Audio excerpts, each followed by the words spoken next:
मैं दोनों सिचुएशंस आपके सामने रखी हैं। आप सब बड़े जी शाऊर हैं। अब पीडीएम जो कह रही है वो ज़्यादा वायबल है, प्रैक्टिकल है, वो हल है पाकिस्तान की मौशी मसाइल का, या जो पीटीआई कह रही है वो ज़्यादा वायबल है और वो हल है पाकिस्तान की माशी मसाइल का। तो दोनों में से कौन सी बेहतर है, ये मैं ऑप्शन आप पे छोड़ता हूँ। आप कौन सी ऑप्शन से इत्तफाक करते हैं, मैं चाहूँगा कि आप इस पर कॉमेंट करें। बिस्मिल्लाहिर्रहमानिर्रहीम, अस्सलाम वालेकुम नाजरीन। बात यह है कि पीडीएम के ये 8 महीने के दौरे हुकूमत में मईशत के साथ जो हुआ है वो तो सबके सामने है, और जिस तरह से हालत बिगड़ी है वो भी सबके सामने है। लेकिन जो ख़तरनाक बात कुछ दिनों से डिस्कस हो रही है, जिसके ऊपर मैं आज का वीलॉग कर रहा हूँ, वो डिफ़ॉल्ट की है।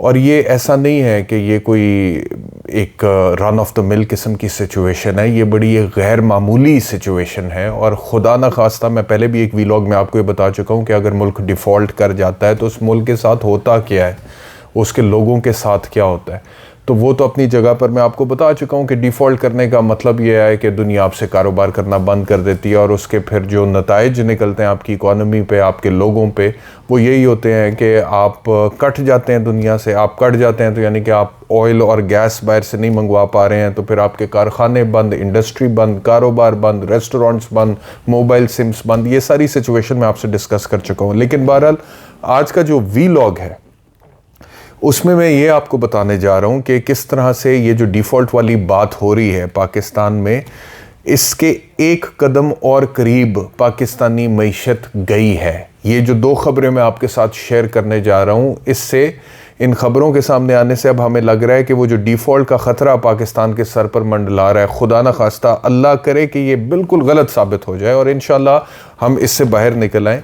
लेकिन फ़िलहाल की जो 2 खबरें मैं आपके साथ शेयर करने जा रहा हूँ, उससे ये पता लगता है कि डिफ़ॉल्ट के एक कदम करीब पाकिस्तान चला गया है इन 2 खबरों की वजह से। पहली खबर तो ये है कि जो वज़ारत सेहत है, उसने वज़ारत ख़ज़ाना को, ज़राए की ख़बर आपको ये दे रहा हूँ, एक ख़त लिखा है जिसमें उन्होंने कहा है कि जितनी भी फार्मास्यूटिकल कंपनीज़ हैं जो अद्वियात बनाती हैं, उन्होंने ये कंसर्न शो किया है कि जो ख़ाम माल हमें चाहिए होता है, बाहर से हम इंपोर्ट करते हैं रॉ मटेरियल, जो फिर इंडस्ट्री में इस्तेमाल हो के फ़ाइनल प्रोडक्ट फार्मास्यूटिकल्स दवाइयाँ निकलती हैं, वो हम एलसीज़ नहीं खोल पा रहे हैं और वो ख़ाम माल पाकिस्तान में आ नहीं पा रहा। और अगर वो ख़ाम माल नहीं आता है तो फिर इसका मतलब ये है कि पाकिस्तान में अद्वियात का खुदा न खास्ता शदीद बहरान आ सकता है।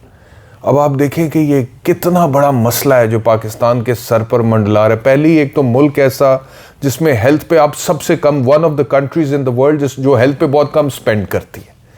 मुल्क ऐसा जिसके सरकारी अस्पतालों की हालत ऐसी है कि बताते और दिखाते हुए शर्म आती है। मैं आपको पहले वो पिछले दिनों कह चुका हूँ कि अफजाल अहमद, हमारे जो स्क्रीन के एक बंदा था, एक्टर था, उस बंदे को सरकारी अस्पताल में एक बेड मुयस्सर नहीं आ सका अपने वफात के वक्त पे, और एक दूसरे मरीज़ के साथ उसको बिठाया हुआ था। फिर वो खबरें कहीं मैं आपसे शेयर कर चुका हूँ कि जी सरकारी अस्पतालों की सीढ़ियों पर गरीब पाकिस्तानी माओं ने बच्चे पैदा किए हैं, एक एक बेड पे 5-5 मरीज़, 2-2, 3-3, 4-4 मरीज़ भी आपने आइडेंटिफाई किए हुए हैं। मुल्क ऐसा कि जहाँ पर कुत्ता काटे की वैक्सीन अवेलेबल नहीं है और बच्चा माँ की गोद में तड़प कर जान दे देता है। मुल्क ऐसा है जहाँ पे आपको पता लगता है कि जो सिरिंजेस हैं, जो अस्पतालों में, सरकारी अस्पतालों में, मैंने ज़ाती तौर पे आउटडोर शोज़ करके खुद पकड़े हैं इस तरह के केसेस कि जो सिरिंजेस, यूज्ड सिरिंजेस थी, उनको दोबारा से रिसाइकल किया गया, पैक किया गया और उसके बाद सरकारी अस्पतालों में दे दिया गया। मैं ऐसे डॉक्टर्स को जानता हूँ जिनका मैंने इंटरव्यू किया और उन्होंने मुझे कहा कि हम खुद बीमार हो जाएं तो सरकारी अस्पताल से हम दवाई इसलिए नहीं लेते हैं क्योंकि हमें पता है कि वो जाली दवाई है और वो खाएंगे तो उसका असर नहीं होगा और बीमारी ठीक नहीं होगी। तो ये तो हमारे हेल्थ सिस्टम की हालत है। अब इस हेल्थ सिस्टम में जो खबर मैंने अभी आपको दी है कि वजारत सेहत ने वजारत खजाना को एक खत लिखा है जिसमें उन्होंने कहा है कि अद्वियात बनाने के लिए जो रॉ मटेरियल चाहिए होता है वो रॉ मटेरियल खत्म हो रहा है जनाब, और बाहर से हम इंपोर्ट नहीं कर पा रहे हैं। हिंदुस्तानी कंपनियां या चीनी कंपनियां जो वो रॉ मटेरियल प्रोवाइड करती थी, वो कहती हैं कि पाकिस्तान खुदा न खास्ता डिफॉल्ट होने वाला है, हम आपको नहीं देंगे। और दूसरा यहाँ पे है कि यहाँ पे एलसी खोलने में दिक्कत हो रही है। वो क्यों हो रही है? वो इस वजह से हो रही है कि इस वक्त पाकिस्तान के ज़र मुबादला के ज़खायर $7 अरब से भी कम है, और मैंने पहले भी कहा था कि ये तकरीबन $17 अरब से $7 अरब पर आ गए हैं। और $7 अरब से थोड़े कम है। और अगर मजीद डॉलर पाकिस्तान की इकोनॉमी से बाहर निकलता है, मिसाल के तौर पे ये इंपोर्ट अलाउ कर दे हुकूमत, चाहे वो फार्मास्यूटिकल्स की रॉ मटेरियल है या फिर वो बाहर से कुछ भी आ रहा है, प्याज के हवाले से भी मैं आपसे बात करता हूँ जिसका बराह रास्त एक आम आदमी से ताल्लुक है, वो भी कंटेनर्स खड़े हैं लेकिन एलसी खुल नहीं रही, प्याज आ नहीं रहा, तो अब उसका नतीजा निकलेगा क्या? पहली चीज़ तो यह है कि जितना माल मार्केट में रह गया, चाहे वो अद्वियात की शक्ल में है या फिर वो प्याज की शक्ल में है, वो एकदम उसमें प्राइस हाइक आएगा, कीमतें बहुत ज़्यादा बढ़ जाएंगी। ये भी हो सकता है कि वो खुदा न खास्ता दुगनी हो जाए कीमतें। अब जो दवाई इस वक्त मिसाल के तौर पे $100 में अवेलेबल है पाकिस्तान की मार्केट में एक फार्मास्यूटिकल स्टोर में, वही फौरी तौर पे खुदा न खास्ता अगर $200 पे चली जाएगी तो आप बताएं कि गरीब आदमी का क्या होगा? फिर प्याज जैसा आइटम जो कि हर खाने में डलता है, अगर वो एलसी नहीं खुलेगी, कंटेनर खड़े रहेंगे, बाहर से प्याज हम इंपोर्ट नहीं कर सकेंगे, उसकी शॉर्टेज मार्केट में होगी तो उसकी कीमत बढ़ जाएगी। और फिर कितनी देर कीमत बढ़ी रहेगी? आप मुझे ये भी बताएं ना। एक टाइम आएगा कि कीमत जितनी भी बढ़ा लें उसके बावजूद वो प्रोडक्ट मार्केट में खत्म हो जाएगा, और जब खत्म हो जाएगा तो फिर तो वो बहरान का एक अल्टीमेट फेज है। उसके बाद फिर आप क्या करेंगे?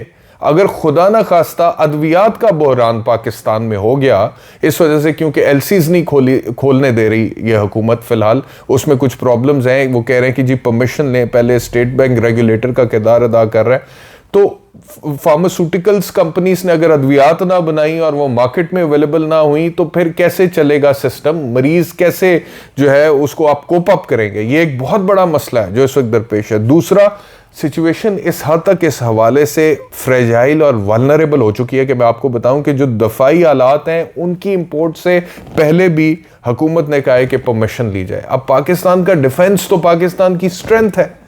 पाकिस्तान आज तक हिंदुस्तान को आंखें दिखाता है, वो किस वजह से दिखाता है? पाकिस्तान की पूरी दुनिया में और उम्मत मुस्लिमा में जो इज्जत है वो किस वजह से है? वो इस वजह से है कि कहा जाता है कि पाकिस्तान की फौज तगड़ी फौज है, दुनिया की 6ठी या 5वीं बड़ी फौज है। Pakistan is the only nuclear power in the Muslim world. पूरी उम्मत मुस्लिमा में एक न्यूक्लियर पावर है और वो पाकिस्तान है। तो अगर पाकिस्तान का जो दिफा है उसमें आपको उसको मेंटेन करने के लिए, उसको सस्टेन करने के लिए आपको जो दिफाई आलात चाहिए ऑन रेगुलर बेसिस, अगर उसकी इंपोर्ट में भी खुदा न खास्ता प्रॉब्लम आ जाता है तो फिर दिफा का क्या होगा?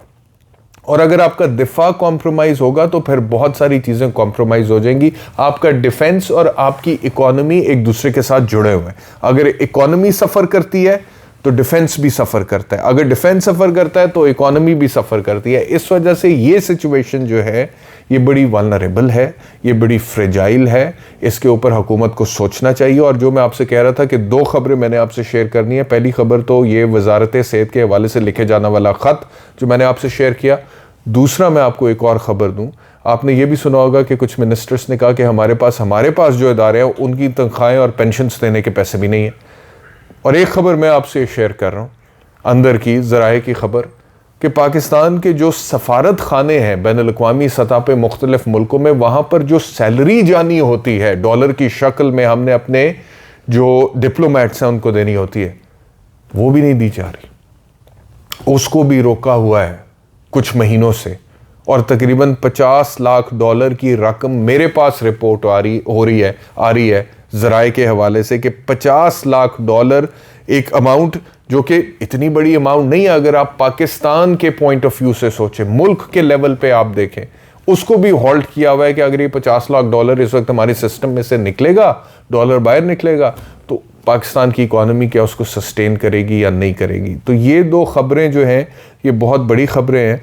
और इन दोनों ख़बरों के हवाले से मैं आपको जो कह रहा था कि जो हमारा गुफ्तगू जितनी भी हो रही है डिफ़ॉल्ट के हवाले से, उसमें इन ख़बरों के बाद लगता है कि हम एक स्टेप उसके करीब हो गए। अब सवाल यहाँ पे ये पैदा होता है कि ये सिचुएशन को एड्रेस कैसे किया जा सकता है।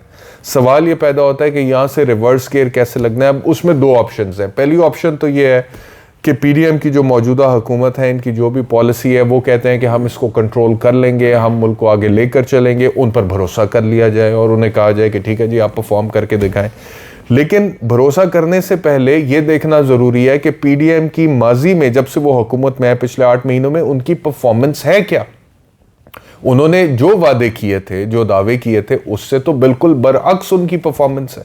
उन्होंने कहा था कि हम डॉलर को कंट्रोल करेंगे, उन्होंने कहा था कि हम महंगाई को कंट्रोल करेंगे, उन्होंने कहा था कि हम आवाम को रिलीफ देंगे। लेकिन जो कुछ भी हो रहा है वो तो बिल्कुल उससे बरक्स हो रहा है। आपको याद होगा कि जब इमरान खान के दौरे हुकूमत में स्टेट बैंक के हवाले से एक लेजिस्लेशन हुई थी तो ख्वाजा आसिफ ने उस टाइम पे फ्लोर ऑफ द हाउस खड़े होकर ये कहा था कि ये सकूते ढाका के बाद दूसरा बड़ा सरेंडर है। लेकिन जब ये खुद हुकूमत में आए इन्होंने क्या किया? मतलब कि मैं हैरान हूं कि अवाम को आप बेवकूफ़ कैसे बनाते हैं, और फिर जब आप खुद हुकूमत में आते हैं तो फिर आप जो वादे करते हैं, जो आप तवक्कुआत अवाम को दिलाते हैं, उससे मुनहरिफ ही हो जाता है। आपको याद होगा मिफ्ता इस्माइल साहब हुकूमत में आने से पहले कहते थे कि जब हम हुकूमत में आएंगे हम महंगाई को कंट्रोल करेंगे, हम डॉलर को कंट्रोल करेंगे। लेकिन वही मिफ्ता इस्माइल जब वफाकी वजीर खजाना बनकर बैठे हैं तो उन्होंने बोला जी महंगाई तो मेरी प्रायोरिटी है ही नहीं, मैं तो सिर्फ डिफॉल्ट से बचाने के लिए आया। और भाई आपके मुल्क में गरीब आदमी परेशान है, बदहाल है महंगाई की वजह से। उसे समझ नहीं आ रही है कि इस महंगाई में मैंने घर का राशन पूरा कैसे करना है, बच्चे को कैसे मैंने पालना है, मैंने सरवाइव कैसे करना है। तरक्की करना तो बहुत दूर की बात है। जो मेरा लाइफस्टाइल है, जो भी है, मैं एक छोटे से क्वार्टर में रहता हूं जिसका चंद हजार रुपया मैं किराया देता हूं, मैं 100-150 यूनिट इस्तेमाल करता हूं, उसका इतना बिल आता है। वो पर यूनिट बिजली की कॉस्ट आप देखें तो सही कि गई कहां पे है? क्या वो 2-3 गुना ज्यादा नहीं हो गई है? क्या घरों के क्वार्टर्स के किराए बढ़ नहीं गए हैं? आप देखें कि ये जेन्युइन। अब इस सारे माहौल में खुदा ना खास्ता अगर प्याज के हवाले से एलसीज नहीं खुलती हैं, अगर दूसरी अशाए खुर्दनोश के हवाले से इस तरह की खबरें आप सुनेंगे और वो प्राइस हाइक की एक सिचुएशन मजीद हो जाती है, ऐसे माहौल में जिसमें आपका इन्फ्लेशन रेट ऑलरेडी 27% पे है, 27% पे, तो आप सोचें कि कैसे चीजें सस्टेन होंगी। तो एक तो यह है कि पीडीएम पहली ऑप्शन पाकिस्तान के अवाम के पास, कि पीडीएम जो कुछ भी कह रही है कि हम पे भरोसा करें, हम इसको संभालेंगे, आप उन पे भरोसा कर लें। दूसरा यह है कि इसका ऑल्टरनेटिव क्या है? इसका ऑल्टरनेटिव फिलहाल इमरान खान का वो दावा है जिसमें वो कहते हैं कि जी फौरी तौर पर आप इलेक्शंस करवाएं तो फिर जो है हम फौरी तौर पे हुकूमत संभालें। और इकॉनमी, इमरान खान कई दफ़ा जो कहते हैं कि जी ये एक ऐसी जगह पे ना चली जाए जहां से फिर रिकवर करना ही इम्पॉसिबल हो जाए, तो वो ना हो जाए। मैंने पाकिस्तान तहरीक इंसाफ वालों से पूछा ज़ाती तौर पे, जब भी गुफ्तगू होती है, मेरे शोज़ में आते हैं, ऑन कैमरा ऑफ कैमरा पूछा कि भाई आप लोग कहते हैं कि मईशत की बड़ी बुरी हालत है, और जो कि है भी, हमें भी नज़र आती है, लेकिन अगर आप लोग मिसाल के तौर पे इलेक्शन के ज़रिए हुकूमत में आ जाते हैं तो आपके पास कोई हल है? आप इसको कैसे कंट्रोल करेंगे? क्योंकि चैलेंजेस तो आपके दौरे हुकूमत में भी थे। तो वो दो बातें करते हैं। पहली बात वो ये कहते हैं कि जो फिगर्स, जो स्टेटिस्टिक्स, जो नंबर्स हमारे दौरे हुकूमत में थे, आप हम पर तनकीद बड़ी करते थे, लेकिन अभी के स्टेटिस्टिक्स और नंबर्स के साथ अगर आप उसको कंपेयर कर लें तो आप खुद हमें बता दें क्या हमारे दौरे हुकूमत में मईशत की हालत बेहतर थी या नहीं थी। अगर अब आप कंपैरिजन ड्रॉ करें तो ये बात उनकी दुरुस्त है। जैसे कि मैं कह चुका हूं कि अगर अभी महंगाई 27% पे है तब वो 12% पे थी। पाकिस्तान का ग्रोथ रेट अभी देखें कहां पर है, उनके टाइम पे बहुत बेहतर था इस हवाले से।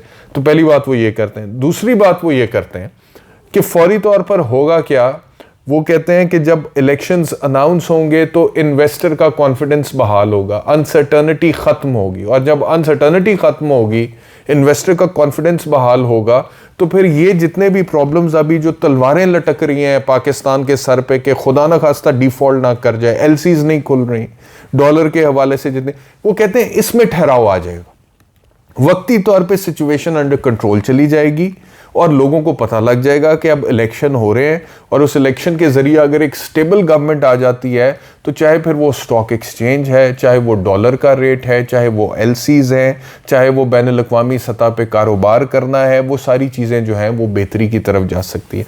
अब ये दो पॉसिबल ऑप्शंस हैं पाकिस्तान के पास मौजूदा ये जो इकोनॉमिक क्राइसिस है इसमें से निकलने के हवाले से।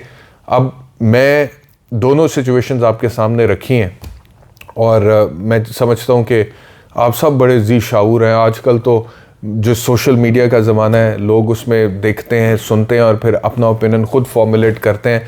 तो दोनों में से कौन सी बेहतर है, ये मैं ऑप्शन आप पे छोड़ दूँ। और मेरा ये जो वीलॉग है, अगर आप ये देखें और ये सारी चीज़ें आपने सुनी हैं और जो दोनों ऑप्शंस मैंने आपके सामने रखी हैं, आप कौन सी ऑप्शन से इत्तफाक करते हैं, मैं चाहूँगा कि आप इस पर कॉमेंट करें और कमेंट करके बताएं कि क्या पीडीएम जो कह रही है वो ज़्यादा वायबल है, प्रैक्टिकल है, वो हल है पाकिस्तान की मौशी मसाइल का, या जो पीटीआई कह रही है वो ज़्यादा वायबल है और वो हल है पाकिस्तान की माशी मसाइल का। तो इसके ऊपर आप लोग कमेंट भी करें और उसके बाद फिर हम देखेंगे कि मेरे वीलॉग में जो भी हम ये सर्वे करने जा रहे हैं उसमें लोगों की कसरत राय किस तरफ जाती है। बहुत शुक्रिया वीलॉग देखने के लिए। इंशाल्लाह फिर आपसे दोबारा मुलाकात होगी। अपना ख्याल रखिए। अल्लाह हाफ़िज़।